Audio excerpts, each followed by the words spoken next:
कि लगातार कांग्रेस पार्टी पर हमलावर है धीरज साहू के मसले पे आपने भी हालांकि अपनी प्रतिक्रिया जताई थी। अब तमाम जो केंद्रीय मंत्री बाहर का रास्ता क्यों नहीं दिखाया है? कांग्रेस पार्टी उनको कहीं ना कहीं संरक्षण देने का काम कर रही है और आज धीरज साहू के साथ कांग्रेस पार्टी और राहुल गांधी खड़े हुए हैं। देखिए, क्या भारतीय जनता पार्टी जब देखो आरोप लगाती है, ये बताना कि वो साथ में खड़े हैं, वो समर्थन कर रहे हैं, ये गलत बात है। वो काफी सालों से कांग्रेस में रहे, उनके बिजनेस के क्या इंटरेस्ट रहे होंगे, एक पॉलिटिकल पार्टी पे उसका गिल्ट रखना गलत बात है। मैं फिर से दोहराऊंगी, यही भारतीय जनता पार्टी जो कह रही है बाहर का रास्ता दिखाओ, वो खुद खुला दरवाजा लेकर खड़े होंगे कि साहू जी जो हैं इनकी पार्टी में शामिल हो जाएं, और जैसे ही शामिल होंगे भारतीय जनता पार्टी की जो मोदी वॉशिंग मशीन है वो उस पर धुलकर वो भारतीय जनता पार्टी की तरफ बैठ जाएंगे और उन पर किसी तरीके का कार्रवाई नहीं होगी। हम मांग करते हैं कि अगर गलत हुआ है तो गलती की सजा भी होनी चाहिए। अगर भ्रष्टाचार हुआ है तो जिसकी तरफ से हुआ है उसको वो कोर्ट केसेस ये सब हैंडल करने पड़ेंगे, पर पॉलिटिकली मोटिवेटेड अगर होगा तो ये गलत होगा। मीटिंग होगी क्या? कुछ आप लोग की अब रणनीति तैयार होने वाली है? नहीं, ये महत्वपूर्ण मीटिंग होगी क्योंकि कमिटीज बन चुकी थी पिछली मीटिंग में और निर्णय हो चुका था कि आने वाले समय में ये committee seat projection, seat sharing, इन सब मुद्दों पे बात करेंगी।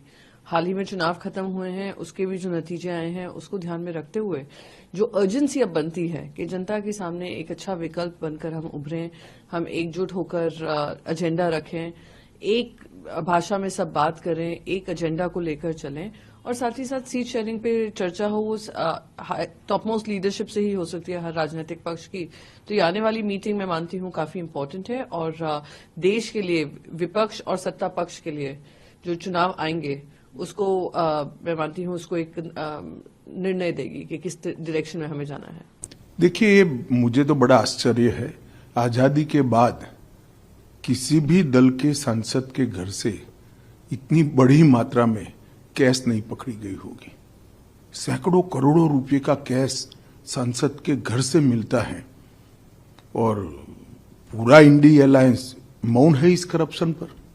मैं तो पूछना चाहूंगा इनके साथियों को, कांग्रेस का मौन तो हमें समझ में आता है क्योंकि इनकी फितरत ही भ्रष्टाचार की है, परंतु चाहे तृणमूल कांग्रेस हो, चाहे जेडीयू हो, चाहे आरजेडी हो, ये सारे दल डीएमके सहित चुप बैठे हैं।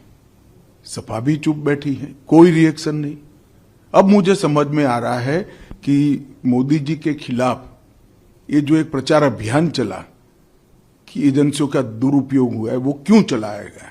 क्योंकि इनके जहन में एक डर था कि हमारे करप्शन के सारे कच्चे चिट्ठे खुल जाएंगे, और मैं मानता हूं कि ये उचित ही हुआ है जिस प्रकार से इतनी विपुल मात्रा में भ्रष्टाचार झारखंड जैसे गरीब राज्य में हो रहा है। अगर आप ये वीडियो YouTube पर देख रहे हैं तो हमारे चैनल को सब्सक्राइब करें और बेल आइकन को दबाना ना भूलें। अगर आप Facebook पर ये वीडियो देख रहे हैं तो हमारे पेज को लाइक करें।